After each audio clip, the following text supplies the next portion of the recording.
Nah, sekarang setelah kita tadi merangkai, sekarang kita masuk ke bab kelima, yaitu strategi perang.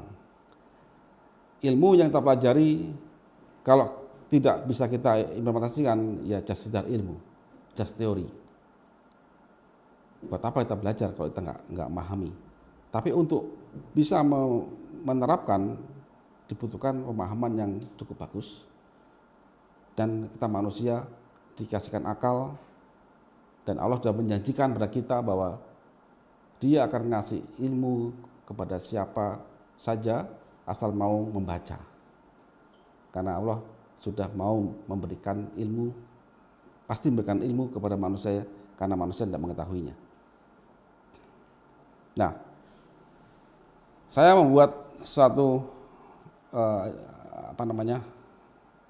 suatu cara yang terangkum dalam garis besar haluan perang melawan virus, GBH PMV. Masih ingat waktu kita sekolah dulu, zaman saya SD SMP itu ada GBHN. Saya nggak tahu apakah sekarang masih ada enggak GBHN itu. Nah, garis besar melawan virus itu apa? Pertama kita paham dulu, virus COVID-19 itu mudah bermutasi. Yang kedua, antibodi yang terbentuk tidak bisa menghadapi virus yang bermutasi. Saya kemarin kena COVID varian A. Saya dapat antibodi A. Bulan depan virusnya mutasi lagi, jadi varian C dan lebih ganas. Apakah antibodi saya bisa menghadapi varian C? Tidak bisa. Tapi yang bisa kita cari pelajaran adalah mekanismenya. Jika pada waktu saya kena varian A itu sistem imun saya terlatih untuk latihan, maka semoga pada varian C sistem imun saya juga melakukan hal yang sama dan lebih cepat. Jadi itu positifnya bagi mereka yang sudah kena virus. Kemudian senyawa penting yang pada pembentukan virus, sel, dan antibodi adalah glikoprotein. Ini senyawa penting yang berdasar pertempuran tersebut. Di virus juga pakai glikoprotein, sel kita juga ada glikoprotein, sistem imun pun juga pakai glikoprotein. Jadi ini perannya sama ya. Nah, kecerdasan sistem imun adalah hal yang sangat penting dalam menghadapi virus. Kecerdasan sistem imun adalah hal yang sangat penting dalam menghadapi virus. Bukan kekuatan imun loh ya. Kita jangan pada saat sudah kena virus hanya fokus pada imun booster. Jangan. Ingat tadi yang saya sampaikan pada ilustrasi, ada fitnah korupsi satu negara, akhirnya demonstrasi besar-besaran, rakyat marah. Bayangin, jika dihadapi secara represif, sistem keamanan itu dikasih kekuatan senjata canggih, maka saya yakin para pendemo akan mati semuanya. Padahal pendemo itu adalah rakyat. Padahal yang dibutuhkan sini bukan itu. Apa keamanan harusnya dipersuasif, kemudian dia segera mencari tahu kenapa kok rakyat marah. Ada apa ini? Jadi itu. Jadi kepada virus masuk, kita kuatin imun kita yang reguler, maka banyak sel akan mati, Ibu. Tapi yang kita pentingkan sekarang adalah bagaimana membuat sistem imun kita cerdas, memahami kondisi itu. Nah, di sini saya bikin 3 strategi utama ya. 1, strategi preventif dan suportif. Yang kedua, strategi kuratif berbasis suportif. Yang ketiga, strategi rohani. Yang 1, preventif suportif. Perbaiki metabolisme tingkat sel, jalankan konsep Karnus. Bapak Ibu yang mungkin pertama kali mendengar konsep Karnus, saya minta sempatkan waktu sebentar untuk belajar apa itu konsep Karnus. Perketat jalur infeksi udara, kalau bisa bikinlah virus trap. Perketat jalur infeksi non udara. Jika ini gagal, masuk kedua, kuratif dan suportif. Pahami 4 tahapan infeksi yang tadi masih ingat saya jelaskan waktu dia step pertama, step kedua sampai step keempat. Yang keempat adalah sudah terbitnya imunoglobulin G, yaitu antibodi. Jadi pahamilah 4 tahapan infeksi. Kemudian perbaiki metabolisme dan beri nutrisi tinggi. Perbaiki metabolisme dan beri nutrisi tinggi. Ingat, semua sel butuh makan.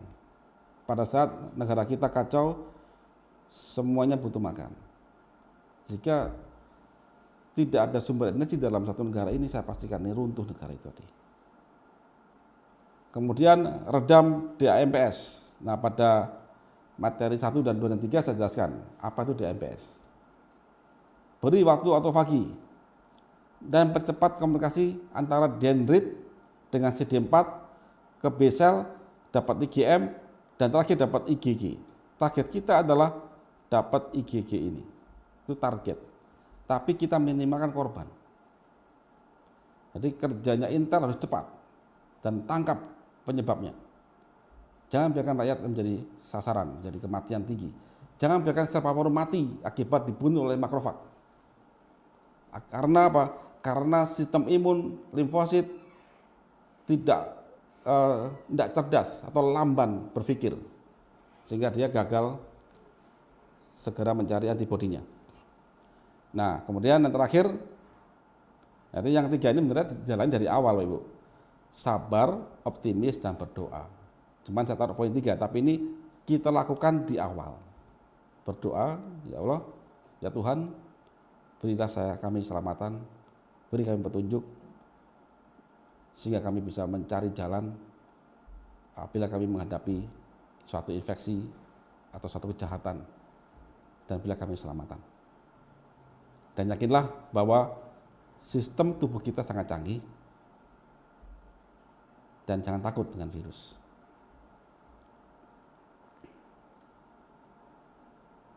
Nah, sekarang saya gambarkan. Ada 3 tahap ya. Tahap 1 adalah ini, virus bisa nempel di tangan dan masuk ke mulut. Masuk ke hidung. Jadi yang nempel di tangan ya kita harus cuci tangan pakai desinfektan ya. Yang di mulut, yang di hidung ini harus kita saring udaranya. Nah, pada tahap 1 ini preventif. Apabila berhasil menjalankan tahap 1, maka virus mati di sini dan ini nggak masuk, maka kita nggak akan pernah terinfeksi. Cuman satu kekurangannya, ibarat orang tuh nggak hanya latihan aja, latihan apa namanya, latihan di dojo karate atau apa ya, atau kempo ya, tapi nggak pernah bertanding gitu. Jadi kita nggak tahu apakah kita ini mampu untuk menghadapinya di sana, ya. Karena kita belum punya antibodi, sistem belum teruji, sehingga kita belum mencapai herd immunity. Memang belum banyak korban, betul. Oh, kita semua udah pakai masker dan sebagainya mencegah terjadi infeksi, tapi ini seperti kita belum pernah bertanding. Tahap 2, nah ini tahap pengobatan, yaitu kuratif suportif. Tenangkan diri, berdoa, dan yakin sistem imun tercanggih, ujian sistem imun dengan taruhan hidup dan mati. Jadi pertarungan ini, kita bertanding nih di suatu pertarungan, hanya ada 2 kejadian, menang atau kalah. Kalau dengan virus COVID ini, hidup atau mati. Itu hasil pertandingannya. Kemudian ikuti skema imun tubuh, perbaiki lambung, perbaiki metabolisme sel, berikan nutrisi bergizi, redam DAMPS, dan percepatan antibodi, dan insya Allah akan sembuh. Nah, coba kita mulai tahap 1. Ya, tahap 1. Itu preventif. Perbaiki metabolisme. 1. Jalankan konsep Panus, di mana perbaikan lambung dan penyembuhan DNA, maka sistem imun terjaga. Manusia ini pada bab 2 kan saya jelaskan tadi bahwa manusia sudah sangat canggih. Allah membuat suatu sistem di alam semesta ini menyematkan hukum di setiap makhluknya. dan antar makhluk sudah ada garis bariernya, sehingga tidak mudah dia nyebrang, itu nggak mudah. Nah, cuman sistem-sistem itu akan tidak berguna jika yang punya tubuh ini, yang nyawanya ini itu tidak mau belajar, sehingga dia banyak melakukan hal-hal yang malah menentang sistem tadi. Makanya saya sarankan pelajari konsep kamus dan terapan. Intinya adalah lindungi lambung dan sediakan bahan baku NAD+, niacinamide adenin dinukleotid. Bisa pakai AG sereal. Kemudian sediakan kata kompleks yang dipersenjatai antioksidan, makan bergizi dan cukup istirahat. Yang kedua, pakai masker. Jadi masker ini juga akan membantu kita supaya virus itu tidak mudah masuk, terperangkap. Tapi maskernya yang canggih ya. Jadi di sini nanti saya ajarin bagaimana cara membuat virus trap. Jadi masker itu bisa dibikin ada virus trap. Yang ketiga, jaga kebersihan tangan. Ya, cuci tangan pakai sabun dan bawa hand sanitizer. Nah, ini di Kanus sudah ada hand sanitizer yang isinya alkohol aja dan lembut di tangan. Jadi jangan khawatir nanti tangannya jadi kasar atau gimana. Sudah ada Kanus hand sanitizer. Nah, secara teknologi begini. Ini adalah virus trap yang kita buat pada masker kita, sehingga begitu ada virus masuk, dia ketangkap. Apa sih isinya virus trap? Itu adalah molekul ini. Ikatan antara protein dengan beberapa chelating agent. Nah, beberapa antioksidan akhirnya membentuk chelating agent. Ingat, spike-nya virus itu terbuat dari glikoprotein, sehingga dia bisa ditangkap. Tapi karena ini adalah kejadian molekuler, ya maka kita harus melakukan dengan cara molekuler. Ini caranya. Sehingga ini adalah speknya virus, begitu kena kata kompleks, maka dia akan tertangkap. Nah, ini cara bikinnya. Jadi algati, kemudian 2 saset ya, dikasih 2 mili, kemudian maskernya ini, setelah memasker apa aja, setelah yang ini atau yang kain serah aja, celupin. Ya, kalau ini algati, ini algati, taruh baskom, ini celupin aja. Nah, setelah dicelupin, direndam 5 menit.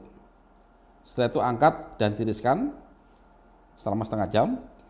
Nah, setelah setengah jam, maka ini bisa dipakai. Ini ada saya punya sanitizer ya. Alkohol itu akan punya sifat azeotrop. Dan kan setengah jam ditiriskan, itu disemprotnya gini.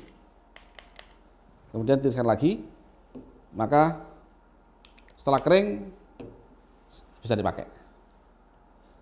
Jadi alkohol bisa juga akan menguatkan, akan memfixkan terjadinya ikatan kompleks itu dalam maskernya. Jadi awalnya kan dia bebas, karena kemudian itu terperangkap di dalam serat masker supaya dia bisa fix kasih alkohol. Jadi alkohol itu akan membuat beberapa granulasi pada protein sehingga dia bisa kuat melekat. Nah, jika tahap 1 terlewati, kita masuk ke tahap 2, yaitu kuratif, pengobatan. Nah, pada tahap kuratif ini COVID ini sudah masuk, Ibu. Dia sudah masuk.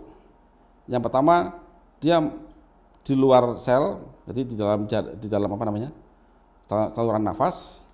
Yang kedua, bahkan dia sudah masuk dalam sel. Jadi pada tahap 2.1 ini virus masih di sini. Masih di sini. Masih di luar sel. Tapi ingat, saya sampaikan, di luar sel sudah ada sel makrofag. Nah, ini makrofag. Dia akan mencari ini. Makanya pada saat ditemu makrofag, maka makrofag akan kasih sinyal ke dalam sel paru untuk makan lendir. Ya, lendirnya akan keluar sehingga virus ini berupaya untuk ditangkap dan dibuang lagi. Jadi ingus ya. Pada stage 1 tadi. Jika ini gagal, maka masuk ke tahap 2, 2.2.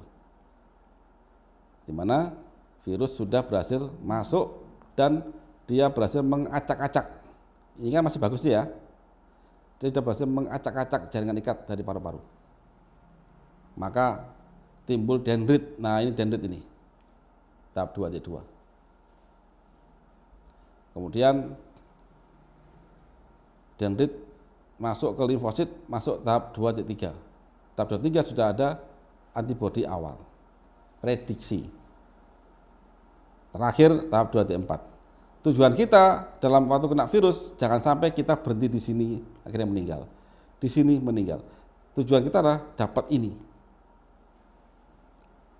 Ini pun masih ada satu tahap lagi. Seberapa lama dari waktu infeksi sampai dapat antibodi ini? 4 hari, 7 hari, 15 hari, makin lama makin rusak. Jadi makanya sekarang kan banyak kejadian long covid. Setelah covid kok saya covid, demam saya 7 hari, 10 hari, setelah sembuh saya nggak demam lagi, saya masih sesak nafas dan sebagainya. Itu masuk long covid. Dan banyak korban juga di waktu fase long covid. Karena banyak sampah kematian di dalam sel dia. Jadi ini skemanya. Kita berdoa jika someday kita terkena virus apapun yang punya skema seperti ini. Dan skema itu mirip-mirip Bapak Ibu. Virus begini skemanya, nggak cuma COVID. Begini skemanya, hanya bedanya apa? Apakah dia itu materinya DNA atau RNA? RNA virus COVID ini cepat. Itu aja. Sehingga jika kita salah langkah dalam menghadapi langkah 4 step ini, salah langkah bisa malah menjadi kematian. Salah obat misalkan. Oh, virusnya mau diserang kok malah kita hambat. Dan sebagainya. Jadi jangan sampai salah langkah. Makanya kita berdoa kepada Sang Pencipta untuk kita diberikan petunjuk, ditemukan dengan lingkungan yang memahami sistem tubuh kita ini sehingga kita bisa selamat. Nah, di sini saya tampilkan lagi seberapa pentingkah lambung itu. Nah, pada saat ini kan saya tulis lagi seorang makanannya 2655 kilokalori karena lambungnya itu asam lambungnya dinetralkan. Jadi ini saya silang ya, jangan sampai kita menetralkan asam lambung tanpa ada konsekuensi tindakan selanjutnya. Orang ini butuh energi 2200 kilokalori karena asam lambungnya itu dinetralkan dengan obat-obatan, maka dari makanan 2655 kilokalori hanya mendapatkan menjadi 1578 kilokalori. Apa akibatnya? Sel kelaparan, termasuk sel imun Bapak Ibu.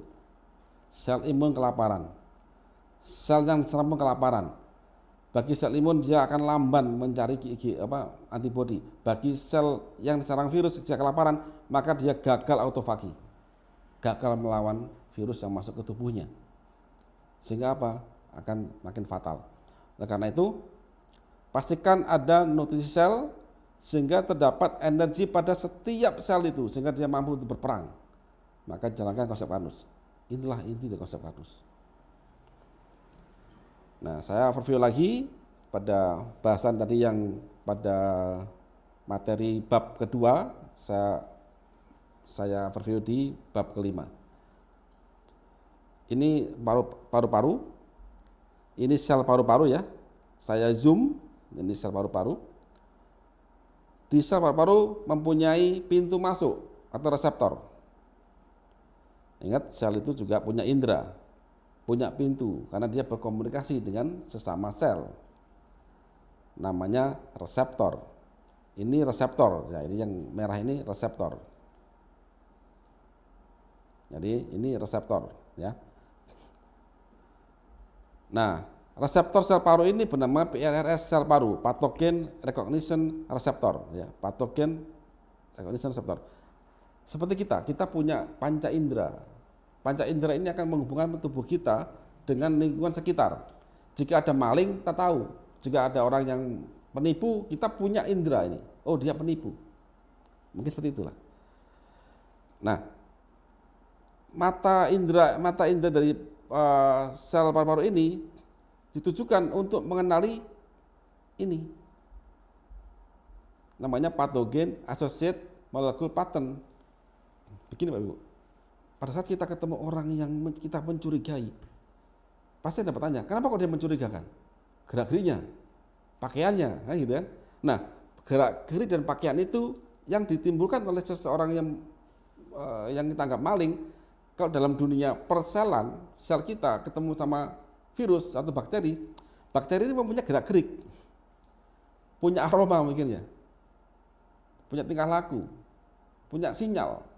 Nah, sinyal-sinyal dari bakteri ini itu akan ditangkap oleh inderanya sel kita. Oh, dia musuh saya. Oh, dia asing ini.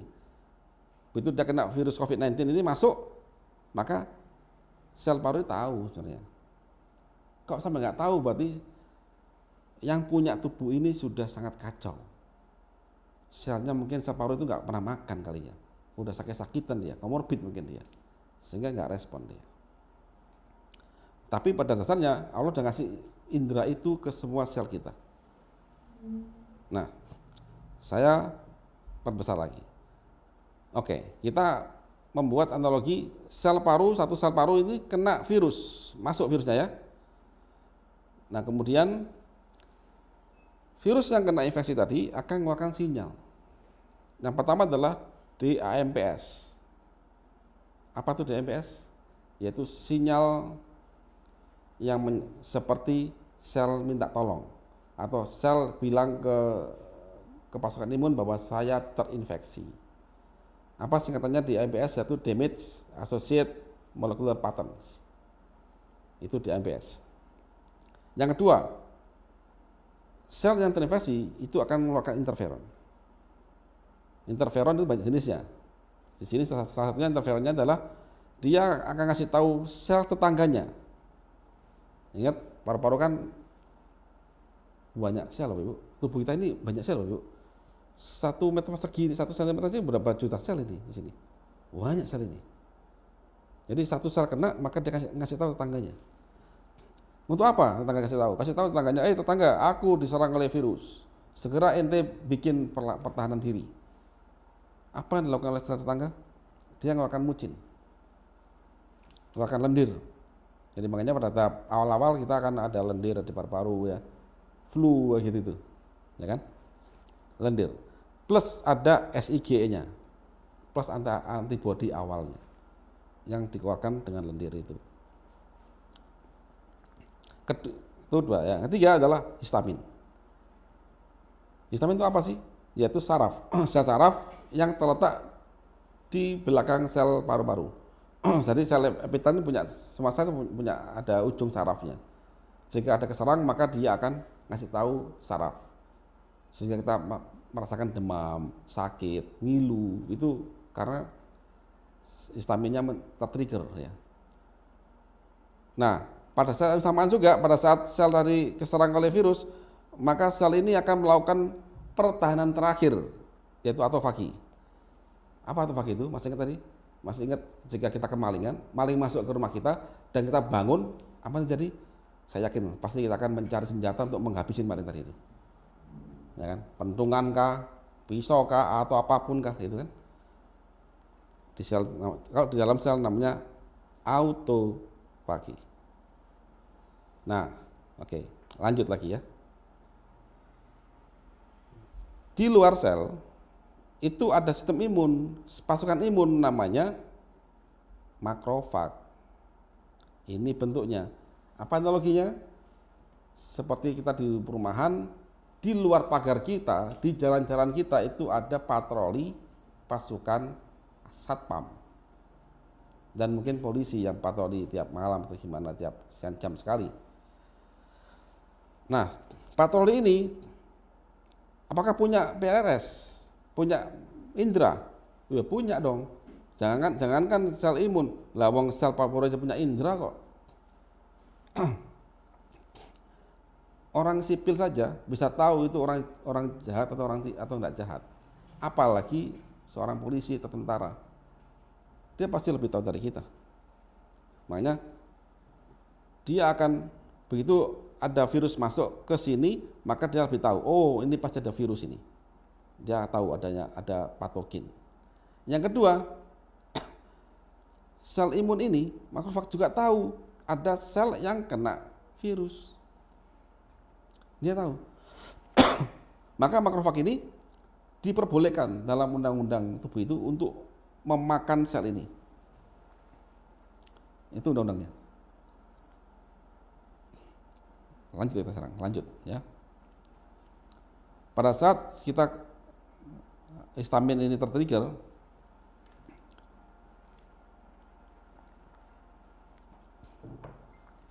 maka terjadilah inflamasi, kita demam, sakit dan demam, dan pada saat demam itu karena makrofag sudah mengetahui adanya virus masuk ke tubuh seorang dan dia mengetahui ada apa namanya? Dia mengetahui ada virus masuk dan mengetahui ada korban, maka dia nggak tahu ke sistem tubuh, maka kita demam. Dan demam ini akan membuat pembuluh darah ini dari yang tebal ini menjadi tipis.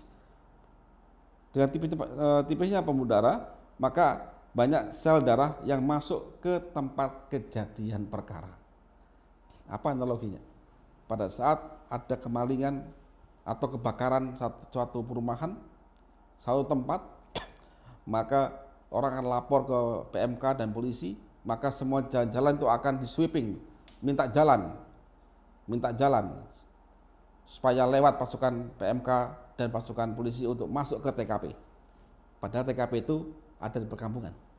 Jarang-jarang nih banyak datang polisi sama PMK datang ke sana. Ini analoginya.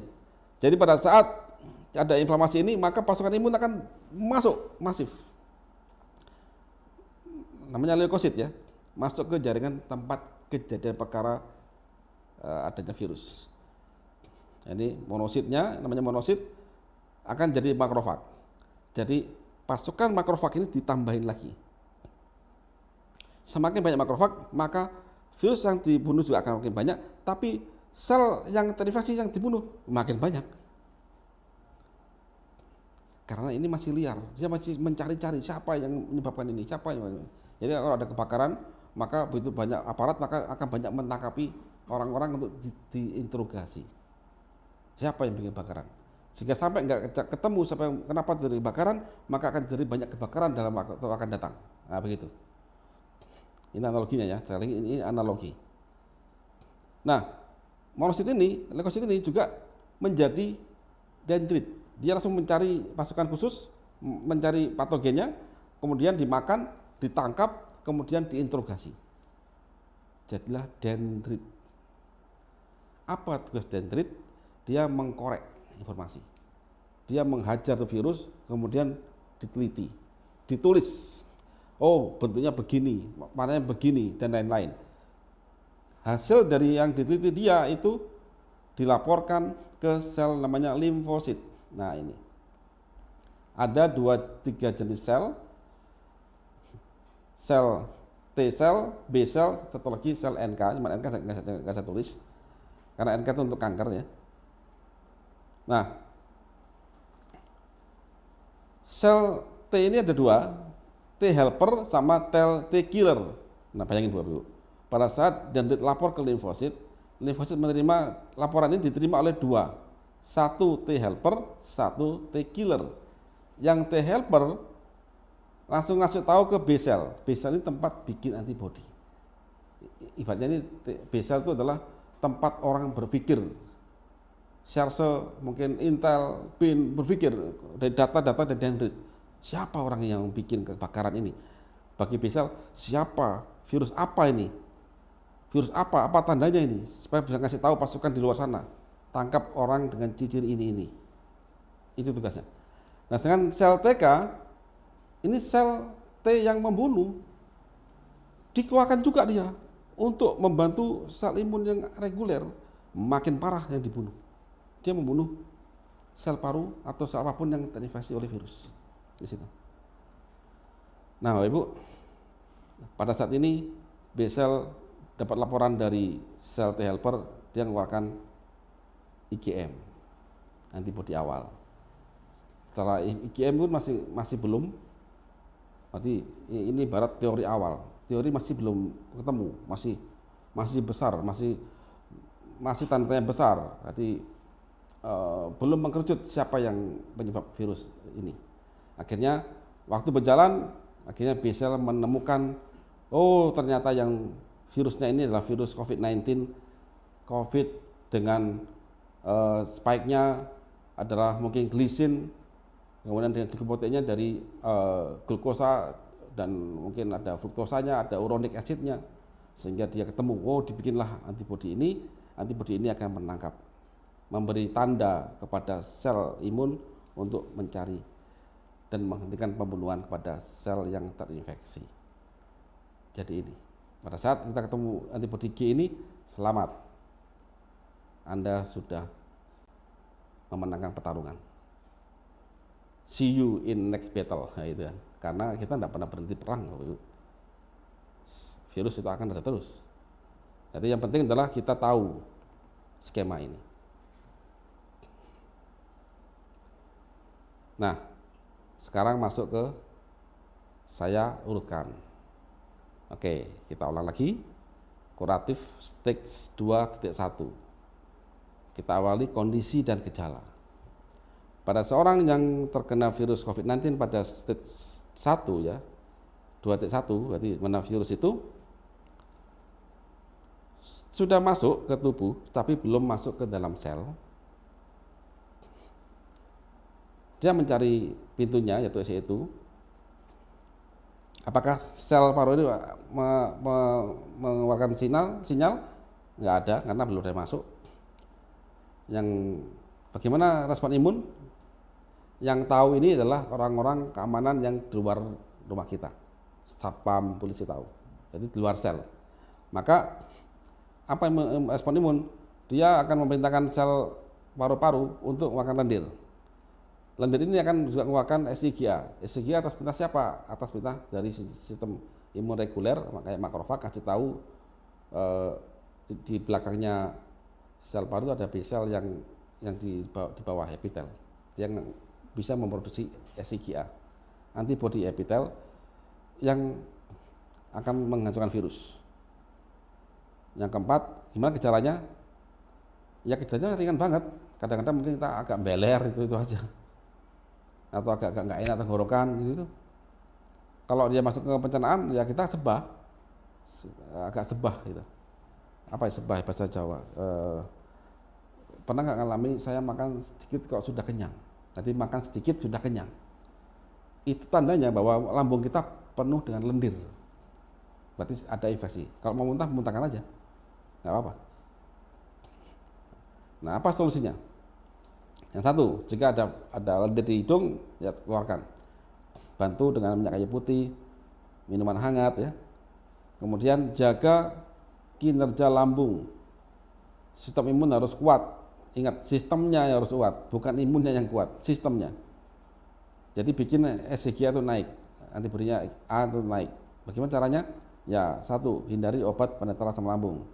Yang kedua, konsumsi agi sereal. Supaya ini lambungnya bagus, maka pakai agi sereal.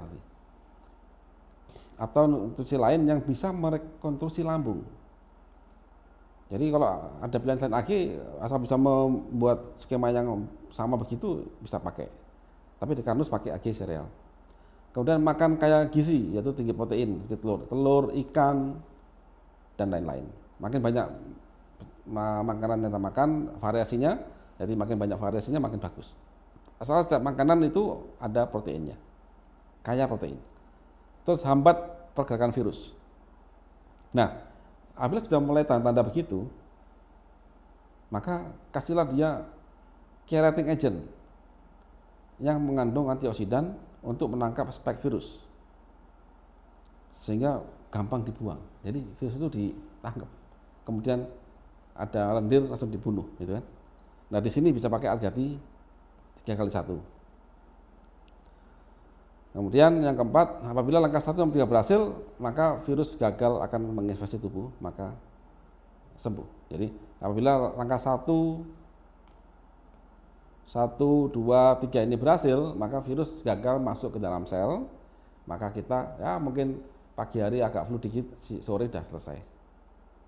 Namun jika gagal, ini virus masuk dalam sel, pelajari stage 2.2.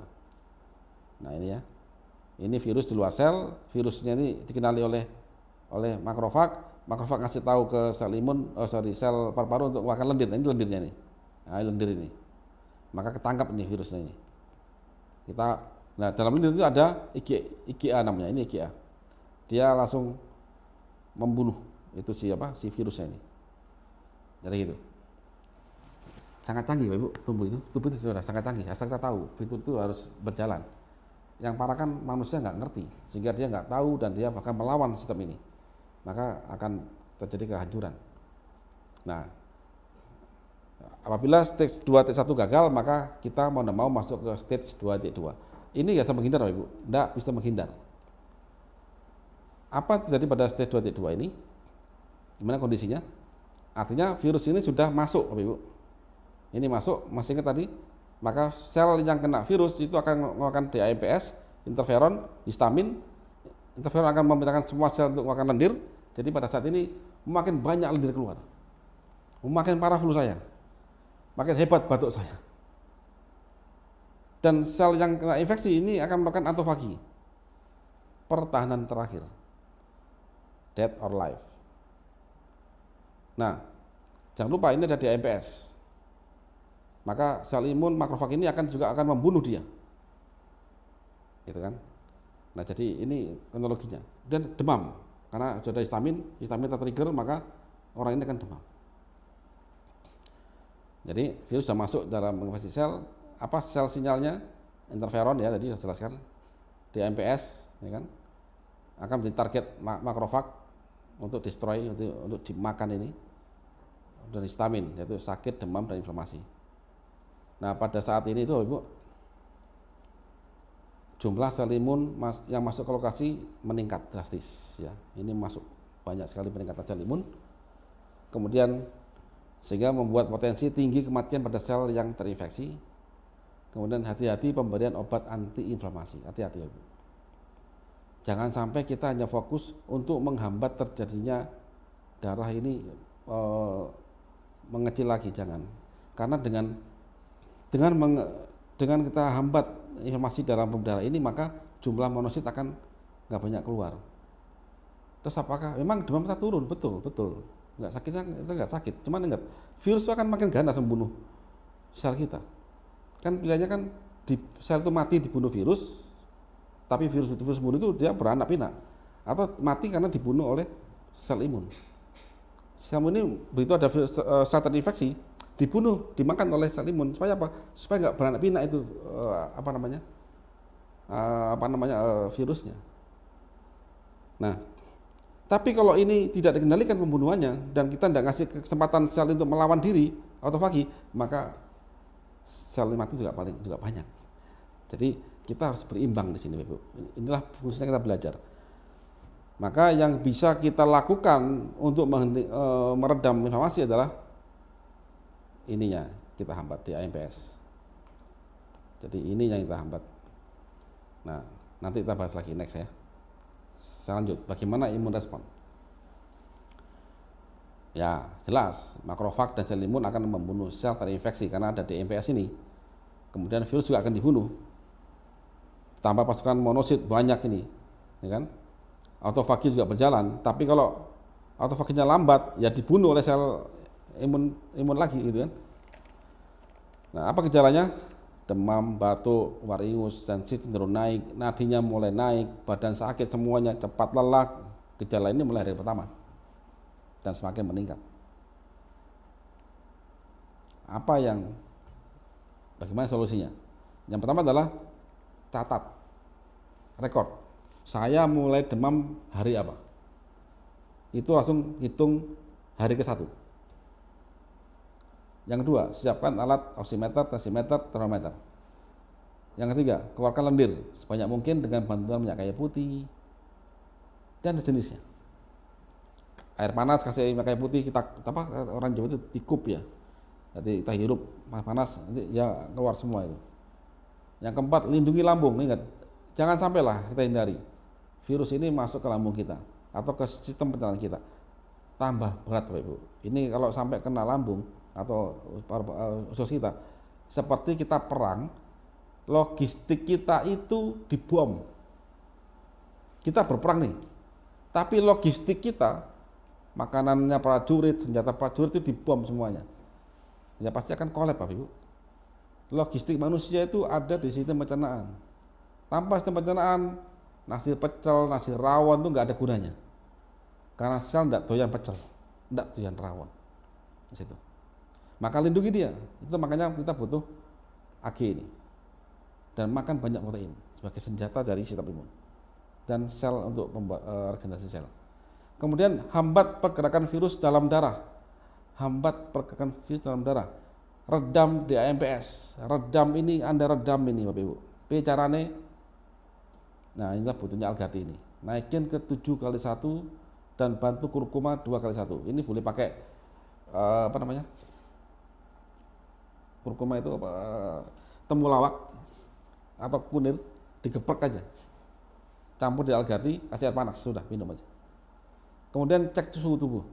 Jika suhu kita 37,5 sampai 38,2, sabar, jangan buru-buru minum obat turun panas, gitu ya. Jadi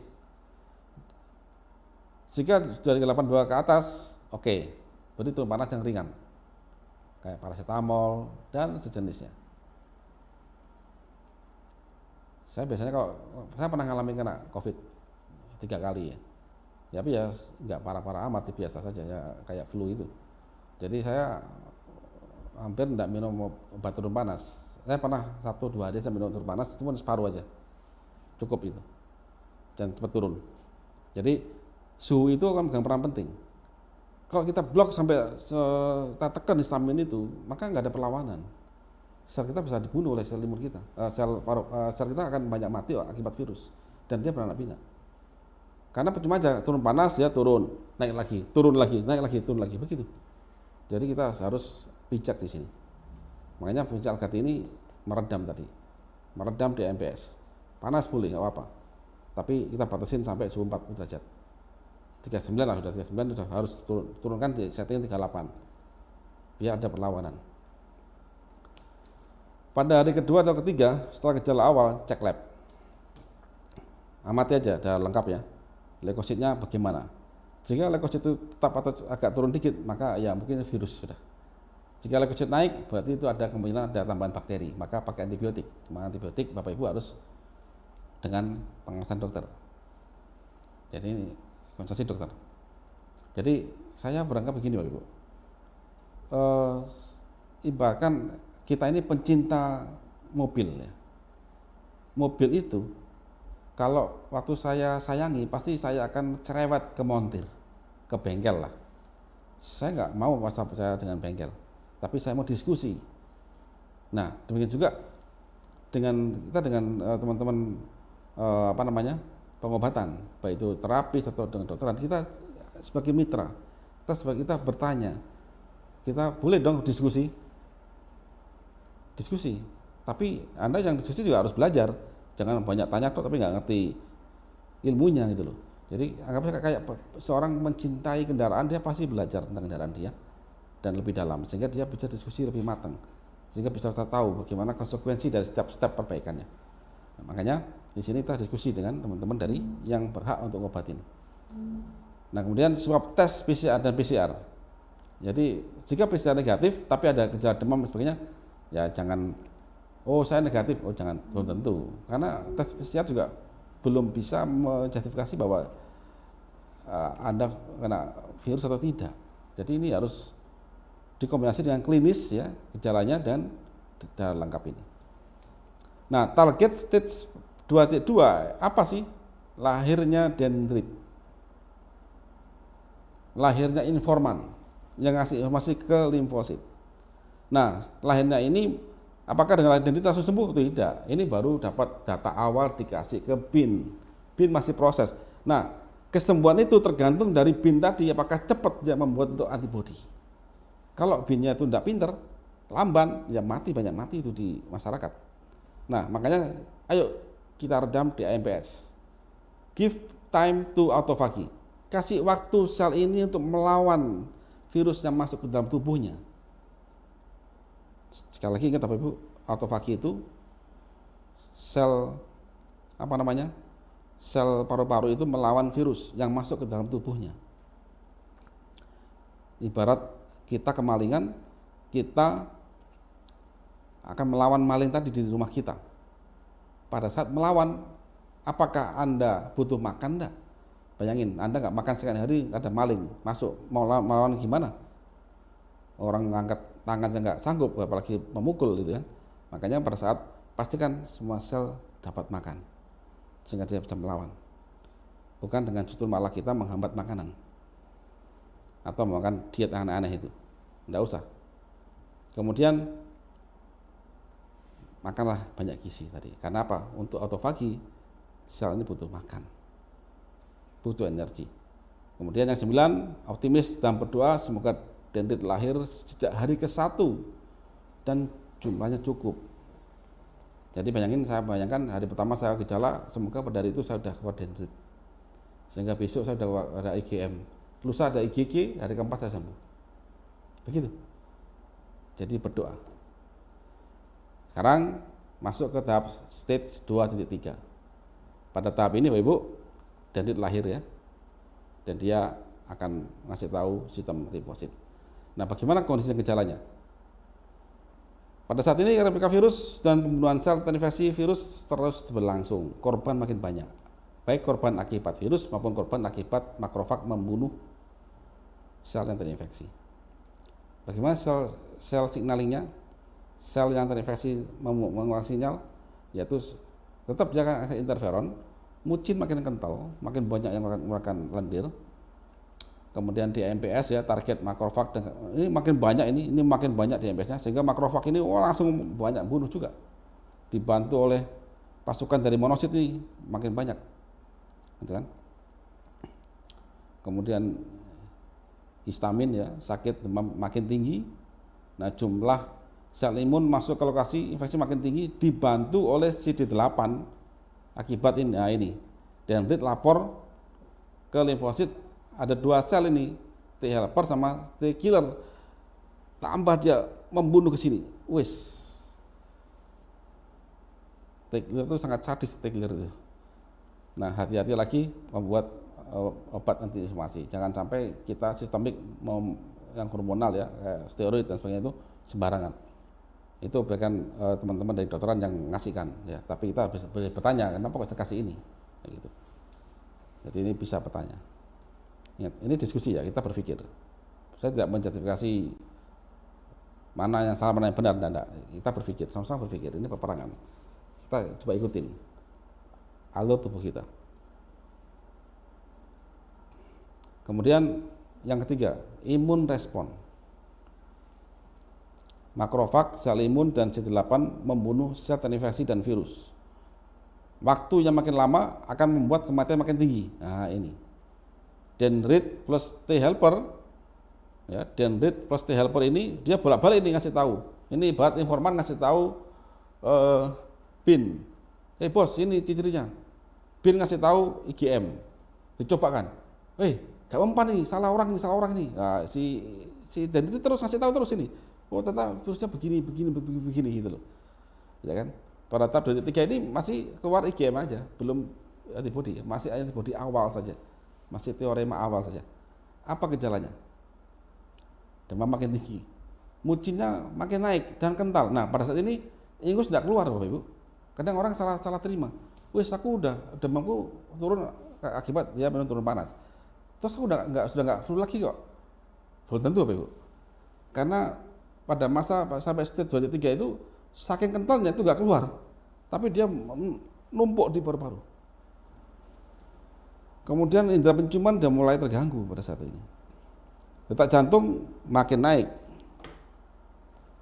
ya, di atas 100, 110, 120, naik ini. Tensinya pun naik dari biasanya. Nah, hati-hati pada hipertensi ini. Jadi bisa bayangkan nih, pada saat kejadian ini orang itu hipertensi. Ya, jadi ya hati-hati. Tapi apakah, jadi kalau Bapak Ibu yang sering kena hipertensi, diabetes atau komorbid, sembuhkan penyakit Anda. Ada caranya kok. Dengan cara apa? Jalankan konsulkanus. Kalau nggak percaya, pelajari konsulkanus. Gimana cara skemanya? Di konsekanus ini kita ngajak kita berpikir dan mengenal tubuh kita ini. Kemudian ada kemungkinan infeksi lambung. Nah, pada tahap ini juga ada kemungkinan infeksi lambung. Pada varian Delta itu banyak yang kena lambung, itu banyak. Ada mulai mual sampai perih. Gejala ini berlangsung sampai lahir di gigi pada stage 4. Waktu sampai stage 4 ini menentukan nasib pasien. Pada stage 3 ini banyak yang meninggal juga. Nah, kalau stage 2-3 ini lama, seminggu, 2 minggu, saya pastikan banyak korban. Nah, apa solusinya? Jika Bapak Ibu mulai demam hari kedua, ketiga, mulai udah mau masuk ke stage ketiga. Jadi target dari stage 2-3 adalah munculnya IgM, yaitu adaptif imun awal. Percepatan respon dendrit ke sel T helper sampai ke B sel untuk merubah antibodi. Jadi percepatan responnya. Kita ingin cepat. Target kita adalah bagaimana dendrit ini cepat ke sel limfosit ke helper, helper ngasih ke B sel sehingga dia cepat merubah antibodi. Ibaratnya kita pada kondisi masyarakat, saya menginginkan penyidik itu segera mencari data yang paling banyak, kasihkan ke BIN.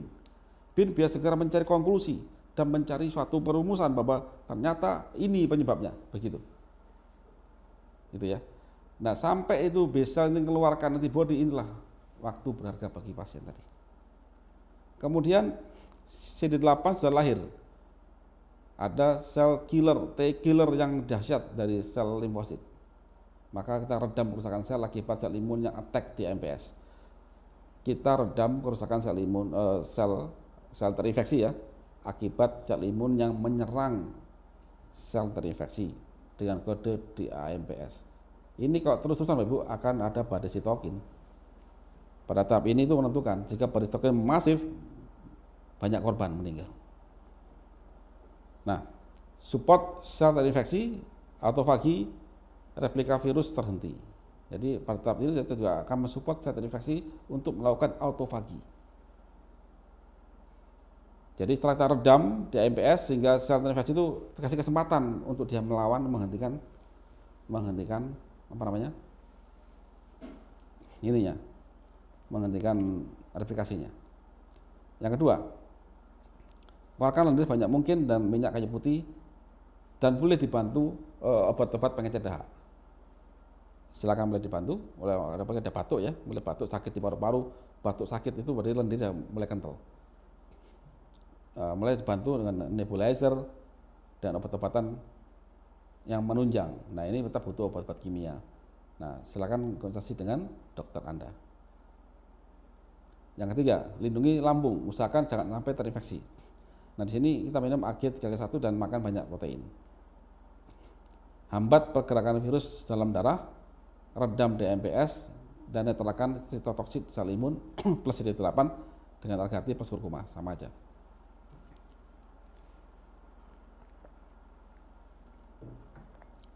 Nah, lakukan berjemur 30 menit. Cek suhu tubuh, sama saja ya, pokoknya kita range 38. Kalau 39 naik pakai paracetamol, tapi jangan banyak-banyak, secukupnya aja. Sabar ya. Nah, masuk ke stage keempat, stage 2.4, kondisi dan gejala. Jika kita menjumpai stage keempat, alhamdulillah, selamat datang, Anda sudah sembuh. Apa tandanya? Kondisinya adalah B sel berhasil membentuk antibodi. Thanks, terima kasih ke dendrit, sel T helper, dan seluruh sel tubuh yang mensupport energi dan material sehingga selnya semuanya selamat, gitu ya. Kemudian apa sel signalingnya? Semua gejala itu turun, Bapak Ibu. Demamnya turun, semuanya membaik semuanya. Nah, note ya, ini penting. Apabila stage 2.4 terjadi maksimal hari kelima, maka cepat sembuh. Jika stage keempat ini lebih dari 5 hari, waspada, kita long COVID. Nah, di sini. Oh, sorry. Jadi saya setting ini hari ke-7. Ini hari ke-7 ini. Jika lebih kecil dari ke-7, maka kita cepat sembuh. Apabila lebih besar dari 7 hari, nanti ini, hari ke-7 kita masih demam. Hari ke-9, ke-10, hari ke-11, saya menjumpai stage 2 dan 4 ini. Saya mulai turun, hati-hati. Jadi pada saat ini hati-hati. Kalau ini sudah, kalau Bapak Ibu hari ke-7 itu sudah mulai turun semuanya, alhamdulillah. Gitu ya. Apa imun responnya? Ya makrofag, CD8 dan losit itu dibantu IgG untuk membunuh hanya virus COVID-19. Jadi begitu ada IgG, antibody G, maka seluruh pasukan pembunuh itu dipandu. Kamu hanya boleh membunuh ini loh, virus COVID ini dengan tanda dia mempunyai glikoprotein dari glisin, kemudian treonin dengan gula menggunakan glikannya terdapat dari galakto ya, kemudian dari glukos, sikap ya gitu. Jadi selektif. Dan sel-sel imun tadi itu akan mengeluarkan sitokin antiinflamasi, yaitu ngasih tahu udah sel kamu nggak saya bunuh, kamu segera berkembang lagi, begitu aja. Jadi itu apa keamanannya. Gejalanya ya semua gejala sudah berangsur-angsur hilang. Dan apabila ini ya, note apabila state ini lebih dari 7 hari, maka hati-hati. Setelah demam turun, ada sesak nafas, hati-hati darah mengental, ya, darah mengental, detak jantung naik, tensi nggak stabil. Nah pada saat ini masih ada ancaman kematian jika kita gagal mengatasinya. Nah, apa solusinya? Pada pasien menjumpai stage 4 ini pada hari ke-7, ya selamat, Anda akan cepat sembuh. Tapi ingat, antibodi Anda itu hanya cocok untuk virus varian yang menginfeksi Anda kemarin, belum untuk yang akan datang. Tapi paling enggak, sistem imun Anda itu responsif, teruji. Anda bisa bertarung, nah itu aja. Maka pelihara dia, tingkatkan. Maka di sini lanjutkan minum akhir sekali 1 dan makan banyak lauk, ya, agatif sekali 1 sampai semua gejala hilang dan PCR negatif. Lakukan aktivitas fisik ringan dan berjemur, pakai masker ya. Selamat dan syukur alhamdulillah. Sistem imun Anda cerdas dan kuat, metabolisme tubuh Anda teruji. Tetap pelihara, jalankan konsep Karnus. Antibodi Anda hanya untuk varian yang menginfeksi Anda waktu itu ya, tidak berlaku untuk varian yang bermutasi yang akan datang. Virus akan tetap ada dan masih bermutasi. Pelajari ilmu tubuh yang insya Allah ada di konsep Karnus. Apabila semua gejala hilang, maka lakukan perawatan dengan lambung dilindungi dan darah diperbaiki dan makan bergizi. Gampang. Sini. Nah, bagaimana yang menjumpai pasien yang di atas 7 hari? Hari ke-10 saya masih demam. Hari ke-11 saya mulai nggak demam. Gitu ya. Pertama, siapkan tabung oksigen. Gunakan pada saat menjumpai saturasi untuk mulai turun. Kemudian telah terjadi kematian sel paru yang besar sehingga mucinnya mengental, lendirnya mengental sekali. Siapkan obat pengencer dahak yang bisa memotong rantai sulfida pada glikoprotein mucin. Lendir itu dipotong-potong secara molekulernya. Siapkan nebulizer. Nah ini butuh dokter ya untuk memakai untuk pemakaian nebulizer ini ya. Bisa gunakan reseptor beta agonis yang melebarkan jalur nafas. Jadi dahaknya itu dipotong-potong agak encer, kemudian jalannya itu dilebarkan. Jadi waktu batuk atau waktu ndingluk itu bisa keluar. Dan jangan terkejut, itu lengket sekali lendirnya itu. Perbaikan lambung terjalankan apabila menjumpai sakit lambung dan terpaksa minum obat PPI yang menekan pengeluaran asam lambung, terpaksa ya, maka pahami pada saat kita meminum obat PPI atau obat MA, maka lambung kita itu kinerjanya terganggu dan turun drastis. Maka fungsi lambung itu harus digantikan dengan makanan yang sudah mudah dicerna. Jadi dicernanya di luar. Pakai apa? Yang pertama molekul proteinnya harus kecil. Kalau di dalam Kesukarnos itu ada suplemen, ada nutrisi makanan itu pakai Akadring 2x1. Terus makanannya saya minta yang di presto saja. Di presto. Jadi di presto, tempe di presto, kemudian apa namanya? Ikan di presto, begitu. Jadi itu pecah molekulnya. Karena lambung kita pada waktu itu gagal mencerna. Padahal sel imun butuh nih, sel paru butuh nih, gitu kan. Jangan sampai dia kelaparan. Karena sel paru nggak doyan telur, nggak doyan lele, nggak doyan gurami, nggak doyan, tapi dia butuhnya adalah monomer. Yang memotong di awal itu adalah lambung, asam lambung.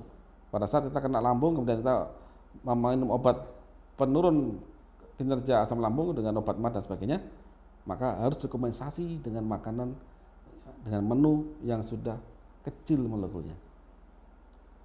Nah, banyak luka di jaringan. Ingat, pada saat makin lama pertempuran ini, makin banyak luka.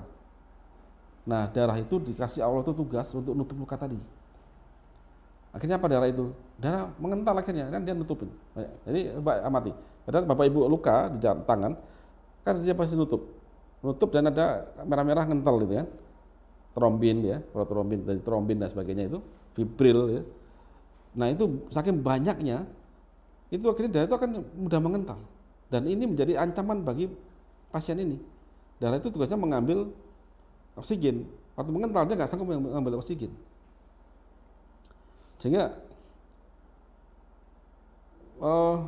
akan terjadi saturasi yang turun. Dan jantung itu berat mompanya. Jadi jantung berat mompa, oksigen turun dalam darah. Wah, ini kondisi yang sangat berat. Maka di sini hambat hal ini dengan Algati 7/10x1. Kalau masih nggak cukup, minta bantuan dokter. Mereka punya obat yang poten langsung mengencangkan sesaat. Ya. Begitu. Ada satu cerita di teman-teman kami ya di pendekar, karena pendekar ini jarang minum Algati, ya minumnya cuman yang lain kayak Kirin atau Madu Sinta. Beliau ini mengalami saturasi pada saat demamnya lebih dari 7 hari, kemudian mengalami kekenyalan darah, saturasinya itu 67 dengan pakai oksigen dan level 10, masih 67, akhirnya dibantu Algati itu dari 67 naik ke 90 lagi dalam hitungan 4 jam. Nah setelah itu lancar terus dan sembuh. Itu data kami. Nah apabila bisa melalui kekenyalan darah dan mengeluarkan dahak dari paru, maka insya Allah Anda akan sembuh. Jadi ini kuncinya. Nah, mengapa pasien COVID-19 dengan komorbid lebih berisiko? Nah ini Bapak Ibu, inti perawanan semua virus itu adalah kecerdasan, kecepatan sistem imun memproduksi antibodi. Antibodi itu dihasilkan oleh B cell. Nah B cell itu dihasilkan di dalam sumsum tulang. Nah pasien komorbid itu metabolis sindromnya terjadi metabolis sindrom, artinya apa? Proses transfer nutrisi dari makanan kita makan sampai ke seluruh sel itu terhambat, baik dalam penyediaannya dalam darah maupun dalam proses pemecahan dari darah masuk ke dalam sel. Otomatis darah dia itu akan banyak sampah metabolit kayak gini, banyak plak dan menggerumpal begini. Nah jalur masuk ke sampai ke sumsum tulang ini kecil. Ini aorta, ini vena. Aorta vena masuk ke apa? Jalur darah ya di tulang. Ini ibarat jalan raya, jalan tol masuk ke perkampungan. Makanya perkampungan makin kecil jalannya itu. Nah, makin kecil otomatis butuh kendaraan yang bisa ngangkut masuk jalan kecil. Nah, kalau jalannya gerumpel, nggak masuk Bapak Ibu. Akhirnya apa? Sel sumsum ini slow respon untuk memproduksi sel imun. Gitu ya. Jadi slow respon dia ngumpel ini. Nah, ngumpel. Padahal inti peperangan dari virus, apapun virus itu ya, mau COVID lah, mau demam berdarah lah, AIDS lah, HIV dan sebagainya, itu adalah bagaimana B cell ini yang ada di dalam sumsum tulang ini fast respon untuk bikin antibodi. Itu poinnya. Jangan berharap dari yang lain, karena itu sudah sistem tubuh. Nah kalau jalur ke sistem tulang itu bermasalah, ya jangan harap lah. Makanya komorbid banyak sekali yang berisiko dan banyak korban. Nah apa solusinya? Bapak Ibu yakinlah komorbid itu bisa diobati. Segala penyakit sudah dijanjikan sama pencipta bahwa ada obatnya.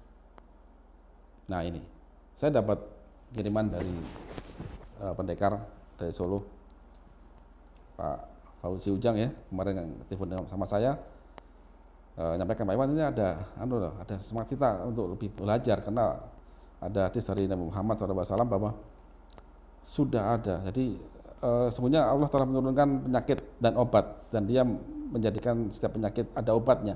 Maka berobatlah dan janganlah kamu berobat dengan sesuatu yang haram. Sudah ada obatnya. Tadi waktu di awal pada bab 1 pembukaan saya ngajak Bapak Ibu untuk bacalah sama Tuhanmu. Apa artinya? Alam ini ada yang menciptakan. Kalau ada pencipta berarti ada sistem. Dan sang pencipta sudah berjanji bahwa Dia akan ngasih pengetahuan kepada manusia, karena manusia banyak yang nggak tahu. Dengan syarat kita mau belajar. Dan di sini ada janji lagi bahwa setiap penyakit ada obatnya. Dan ternyata setelah kita pelajari, obat itu mayoritas itu ada dari sistem tubuh kita sendiri dan dari makanan-makanan yang ada di luar sana. Asal sistem tubuh ini jangan dilanggar. Situ ya. Nah, inilah inti Kasukanus. Yaitu kita mulai membaca sifat dan karakter dan sistem ciptaan sang pencipta. Jadi barat kita beli mobil baru, kita mau merawatnya, ya bacalah itu panduan dari pembuat mobil. Kalau kita mau hidup sehat dan memahami alam semesta, maka bacalah semua sifat dan ilmu yang muncul dari setiap makhluknya. Nah, apalagi zaman sekarang ini kita hidup di era modern, kita tahu nggak mungkin kita nggak bisa searching di Google, karena ilmu itu berkembang. Dan alhamdulillah kita sekarang pada hidup pada zaman ini, jadi nggak ada lagi alasan untuk tidak tahu. Ilmu kesehatan bukan cuma milik mereka yang belajar kesehatan yang formal, tapi milik semua orang yang mau belajar. Oke, sekarang rangkuman. 1. Inti perlawanan virus adalah kecepatan sistem imun memproduksi antibodi. Antibodi dihasilkan oleh B cell. B cell diproduksi oleh sumsum tulang. Yang keempat, pasien komorbid terjadi metabolic syndrome sehingga sel-sel sumsum tulang kelaparan, lambat dan gagal bikin B cell, akhirnya antibodi lambat, sel organ terinfeksi, sudah rusak, badai sitokin dan ada kematian akhirnya. Nah, bagaimana intisari perlawanan virus? 1. Preventif, pemeliharaan metabolisme, kita pakai masker, cuci tangan dan jaga jarak. Yang kuratif apa? Redam pergerakan virus, ikat spike-nya, redam di AMPS, ikat proteinnya, redam gejala, berikan obat simptomatik secukupnya, hambat koagulasi darah, tingkatkan saturasi, bantu liver dengan antioksidan, pemberian nutrisi sel dan lambung bekerja dengan baik, dan makanan bergizi. Ingat, makanan bergizi itu wajib, karena segera butuh makan. Percepatan metabolisme dalam sel, yaitu tingkatkan TCA. Apa TCA itu? Tricarboxylic acid atau Krebs, atau pembakaran energi di tengah sel. Harus lancar, Ibu. Sel itu punya pabrik energi, namanya mitokondria. Dia ngasih energi pada kehidupan sel itu. Kalau pabriknya yang bikin generator itu kembang kempis, ya jangan harap dia bisa sehat. Nah, pemberian nutrisi khusus bagi mereka yang masuk ke stage 2-4 atau pembuatan IgG lebih dari 7 hari. Ini stage-nya ya. Oke, coba saya akan kupas kenapa kok ada algati tadi saya sebutkan. Ya, misalkan cari yang lain jika mempunyai hal begini. Jadi yang pertama adalah redam pergerakan virus pakai spike. Ingat, spike-nya virus itu adalah glikoprotein. Nah, berarti kalau glikoprotein berarti dia mempunyai gugus 1 glukosa atau gula karbohidrat di luar sana. Jadi ini virus ya ekornya ini, ujungnya ini ada banyak rantai gula. Nah, gula ini ujungnya ini juga bisa terikat sama protein. Nah, makanya di sini protein ini yang terikat lagi sama satu agensi. Makanya di sini itu saya tuliskan ini proteinnya terikat oleh EGCG, plavin dan sebagainya di algati. Nah, dia akan mengikat spike-nya virus. Des ke sini. paling enggak kita ada effort ke sana. Kita redam di MPS, ikat proteinnya. Nah, ini terikat di sininya. Jadi ini pegang di situ. Kemudian hambat koagulasi darah dan tingkatkan saturasi. Nah, kalau ini dari bayi percobaan. Kami pernah percobaan Algati itu untuk atlet pada sepak bola anak pada bulan Desember 2018 sampai Februari 2019 dan terjadi peningkatan saturasi yang signifikan dan luar biasa. Kemudian membantu liver dengan antioksidan. Ingat, antioksidan itu adalah penting di tubuh ini dan liver poten membuat glutathione. Tapi jangan latah, oh saya minum glutathione, tidak bisa. Glutathione itu adalah protein berbentuk antioksidan dan dibuat oleh liver. Makanya support dia untuk bikin glutathione dan bantu dia dalam penetralan radikal bebas. Nah, dia Algati poten juga untuk ngasih tahu ada banyak antioksidannya. Oke. Kemudian percepatan metabolisme untuk sel TCA dan fast response. Nah, di sini ada vitamin C alami, ini koenzim sehingga dia bisa mempercepat synthesis Krebs. Apa data pendukung Algati? Ya, tadi data empiris kami ya pada pasien sejak 2015 sampai sekarang. Kemudian atlet bola terjadi peningkatan VO2 max sampai endurance yang tinggi, detak jantung pun turun dan terjadi kecepatan pengambilan oksigen dalam darah. Apa buktinya? Pada saat dia terlari kencang sampai nggak kuat, detak jantung sampai 150, dalam tensinya 150 ya. Pada saat dia istirahat 3 menit turun ke normal. Sehingga atlet ini sangat kuat. 3 menit istirahat langsung jalan lagi. Dia kuat sekali. Karena darah dia itu poten. Yang ketiga adalah data penelitian tentang pengaruh pemberian produk Algati terhadap morfologi dan metamorfositas spermatozoa pada tikus Wistar yang diinduksi monosodium glutamat oleh Dr. Nurjaya Adinugroho, PPDS, Fakultas Kedokteran Universitas Diponegoro. Dan hasilnya adalah sangat signifikan. Dia bisa sampai memperbaiki motilitas sperma padahal sudah dirusak oleh radikal bebas dari monosodium glutamat. Jadi ini hasil yang bahwa ini tidak sembarangan, bisa kita manfaatkan dalam melawan virus, meskipun bukan didesain untuk virus. Jadi virus itu yang bisa ngobatin sistem imun kita. Jangan berharap, oh nanti saya menunggu antivirus. Jangan berharap, tubuh kita sudah punya fitur itu. Kita support aja. Kemudian data penyintas COVID dari 2020 sampai 2021. Nah, apa peran agi sereal? Agi sereal itu ada 3 hal penting di sini. Yang pertama adalah asam amino khusus fibril ya. Terus yang kedua adalah suatu basa nitrogen adenin ya. Jadi di sini bukan di sini. Dia niacinamid ya. Niacinamid dari vitamin B3 kalau salah. Tapi alami kita ambil dari sini. Yang tujuannya apa? Yaitu untuk kalau kita belajar Krebs, kita akan nemu namanya NAD+, niacinamide adenin dinukleotida pada TCA. Kemudian kita mempunyai satu lagi yaitu ikatan pati resisten. Nah, pati inilah yang akan memperbaiki lambung, melindungi lambung. Kemudian protein ini akan merekonstruksi lambung, yang luka itu akan direkonstruksi. Kemudian niacinamide-nya ini akan masuk membantu setiap sel dalam melakukan pembangkitan energi di mitokondria. Jadi kita hanya mensupport saja kok. Fitur dan canggih manusia itu. Tidak perlu bikin obat baru. Misalnya. Terus apa peran makanan? Nah ini. Setelah lambung kita bagus ya, dengan kita rekonstruksi terus, makanlah banyak lauk dan bervariasi dan berhenti makan sebelum kenyang. Itulah itu konsep Kanus. Begitu kita makan lambung memproduksi, maka lambungnya akan berubah.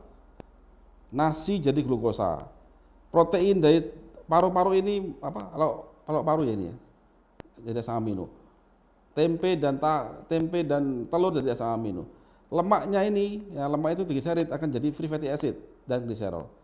Semua molekul ionnya ada kandungan bayam misalkan itu ada Fe-nya jadi ion mineral Fe2+, vitamin dan antioksidan. Semua ada dan dibebaskan atau dipecahkan semua di lambung sehingga masuk ke dalam sel. Nah, Kalau ini dapat semuanya Bapak Ibu, maka sel-sel yang terlibat ini melakukan ini semua dapat makan. Suportif semuanya itu. Jangan sampai ada pekerjaan besar, peperangan besar, nggak ada makanan. Ya gimana kita mau berperang Bapak Ibu? Banyak tentara kita kelaparan, berperang melawan di Laut Cina Selatan sana. Kelaparan semuanya, saya yakin nggak mampu itu untuk berperang itu. Saya yakin 90% mati-mati itu, kalah. Makanya inilah inti dari apa yang kita lakukan. Terus apa peran akadring? Akadring fokus di fibril ini sama globular, ya, sama dextrose. Globular sama dextrose. Ini hanya protein tinggi aja. Dia masuk untuk rekonstruksi paru-paru yang terutama yang lebih dari 7 hari ya. Karena paru-parunya sudah banyak defek, sudah banyak luka, sudah banyak putih-putihnya banyak, maka harus segera direkonstruksi, maka kita butuh protein tingginya siap saji. Dan proteinnya yang jaringan ikat, khusus dengan ikat. Nah ini saya bikin dari tulang sapi. Kemudian support untuk bikin antibodi. Antibodi butuh apa? Butuh protein globular. Dan juga butuh glukosa yang cepat diserap, yaitu dextrose. Masuk ke sini. Jadi ini poinnya. Ini pakai aja pada saat kita masuk menjumpai stage keempat, tetapi lebih dari 7 hari. Kalau enggak ya enggak perlu. Tapi kalau mau tulangnya bagus, ya boleh pakai. Ini sebenarnya untuk tulang dia. Tulang, kulit, sendi, kuku itu. Tapi kan yang penting kita bicara komposisi kan. Begitu. Nah, vitamin C. Apa butuh vitamin C? Vitamin C ini berfungsi sebagai kofaktor reaksi enzimatik di tubuh manusia dan mempunyai kemampuan antioksidan. Ingat, dia kofaktor. Kofaktor pembantu itu aja. Jadi enzim itu khusus. Enzim itu adalah suatu katalis. Tugasnya memotong-motong, nah gitu loh. Motong gini. Jadi kalau kita mempunyai, misalkan saya punya pisau itu ada mata pisau sama gagang pisau, maka gagang pisau ini adalah kofaktor. Pisau adalah pemotongnya. Karena tanpa gagang pisau maka saya nggak bisa memecahkan degan atau kelapa muda. Itu poinnya ya. Jadi klek ini. Tapi kalau kita hanya kasih gagangnya doang, nggak ada pisaunya, ya percuma saja. Itu namanya kofaktor. Co-pilot dan pilot. Co-pilot apakah bersendirian? Nggak bisa. Harus ada pilotnya. Jadi begitu. Jadi ini analoginya. Oleh karena itu jangan latah. Oh saya banyaknya minum vitamin C, high dosis. Nggak dipakai kok. Kalau nggak ada pasangannya nggak dipakai nih, malah akan memperberat kerja ginjal. Nah sedangkan vitamin C itu ada di makanan kita, makanya di Gosip Kanus itu makanlah banyak variasi. Tolong slide saya. Makanlah banyak variasi. Makanlah buah yang ya suka-suka. Hari ini jambu, besok saya makan semangka, melon, papaya, itu aja. Papaya itu bagus papaya. Itu lengkap, vitamin C-nya ada, A-nya ada, dan cabai itu bagus juga cabai, cuma jangan banyak-banyak, pedas itu. Itu sangat tinggi vitamin C. Kemudian jika Anda merasa kurang vitamin C, ya boleh pakai vitamin C tambahan. Tapi hati-hati, karena jangan asam, maka jangan sampai mengiritasi lambung kita. Sebenarnya kalau rajin minum algati itu ya sudah ada vitamin C-nya. Ini algati ini, Ya ini Bapak. Ini kan ada agak, kalau mungkin nggak jelas kamera ya. Jadi ini agak-agak butek ini tuh bukti adanya ikatan kompleks. Ini yang akan nangkap, meredam banyak hal, DMPS dan sebagainya. Di situ. Jadi vitamin C ini akan membantu liver untuk antioksidannya. Yang kedua adalah percepatan metabolisme pada tingkat sel. Tapi ingat, ia hanya sebagai kofaktor. Jadi jangan berharap bahwa vitamin C segalanya, enggak bisa. Dia hanya kofaktor. Gagangnya pisau, itu aja. Gagang pisau, ada pisaunya dipasang. Ada pisau ini lengkap. Apa yang dipotong? Kalau nggak ada degannya, apa jadi? Nggak bisa, just pisau saja. Makanya kalau kita bicara enzim, ada kofaktor, ada faktor. Kalau enzim masuk jeder, apa yang dipotong? Harus lengkap. Itu cara kita berpikir. Oke, sekarang vitamin D. Sekarang kan latah nih orang, vitamin D. Soalnya vitamin D itu segalanya. Enggak juga. Makanya ini kita petakan ini dalam peta peperangan sistem imun kita. Vitamin D itu adalah vitamin yang lebih cenderung ke arah hormon. dia itu memerintahkan. Kalau vitamin C pelengkap dari suatu proses. Kalau vitamin D itu kofaktor, ya, kofaktor. Itu ada yang masuk, Dita, ada yang masuk, ya. Itu kofaktor.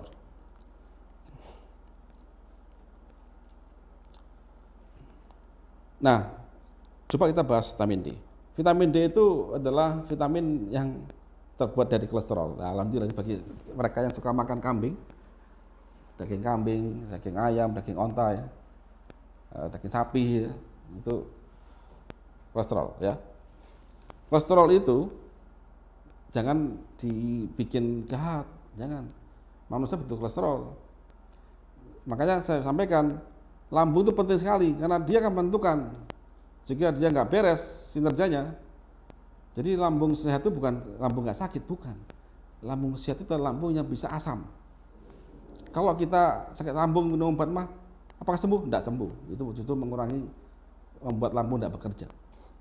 Nah, kolesterol ini akan, jika kita mempunyai lambung yang bagus, intinya ya, untuk lebih detail ada di penjelasan saya di video yang lain. Nah, intinya kolesterol ini akan dibawa oleh darah dalam bentuk lipoprotein, kemudian masuk ke liver, dan di liver ini akan di breakdown menjadi calon vitamin D2. Di sini akan dibawa ke kulit. Di kulit kita diminta berjemur. Nah, apabila pada saat kita berjemur sudah ada molekul vitamin D2, ergo kalsiferol namanya, ya, kita berjemur di matahari, ini mengkatalis, merubah vitamin D2 menjadi vitamin D3. Jadi bisa bayangkan kalau Bapak Ibu berjemur, lambungnya masalah, tergantung obat-obatan penetral asam lambung, Ibu berjemur, nggak dapat vitamin D3, gosong, iya. Jadi pastikan dulu di sini. Dan vitamin ini bukan esensial, karena tubuh bisa bikin, asal apa? Asal sistemnya berjalan dengan bagus. Jadi jangan melulu obat terus. Sudah kita support aja, tubuh ini sangat canggih kok. Nah, tapi mereka yang, Pak, saya kena COVID, sakit gini, saya udah kena lambung, udah telat sudah. Oke, take vitamin D3, diminum, gitu ya. Nah, sekarang apa fungsinya vitamin D3 ini? Dia adalah hormon steroid. Dia punya reseptor VDR pada sel imun, sel tulang. Jadi pada bahasan saya, kalau Bapak Ibu sempat nanti ya, Bapak Ibu sempat melajari bahasan saya, ada bahasan kado terindah pada tulang dan sendi. Saya bahas itu. Ada namanya sel osteoklas. Sel itu punya reseptor vitamin D3. Apa fungsi sel osteoklas? Dia itu akan memakan sel tulang yang rapuh, diganti sel yang baru.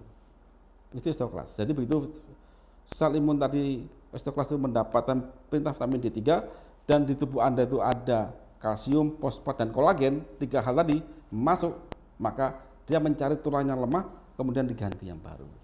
Itu peran osteoklas. Nah, ternyata osteoklas juga termasuk sel imun.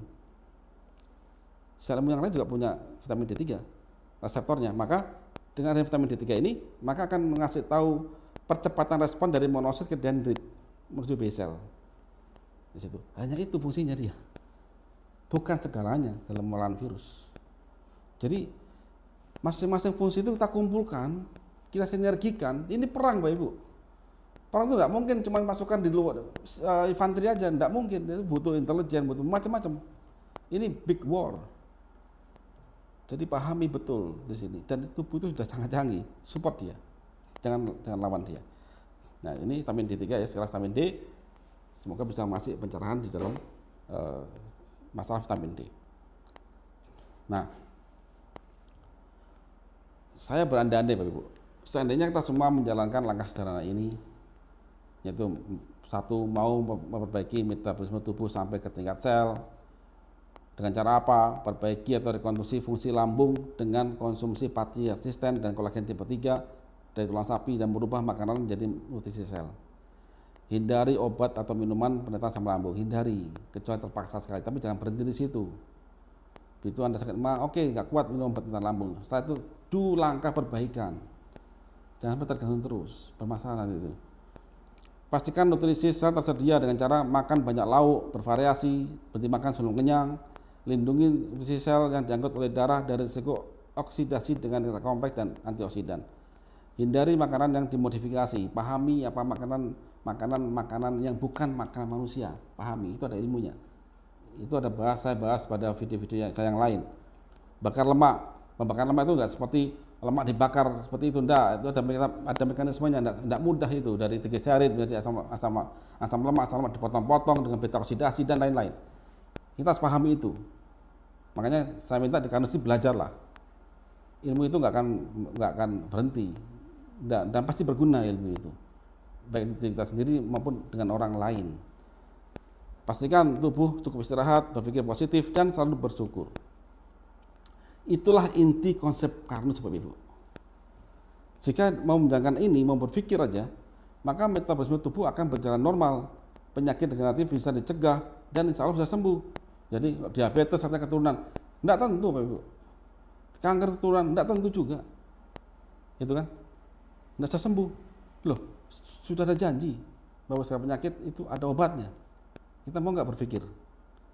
Sistem imun tubuh sangat cerdas dan kuat. Wabah COVID ini dan yang lainnya insya Allah sudah dihadapi.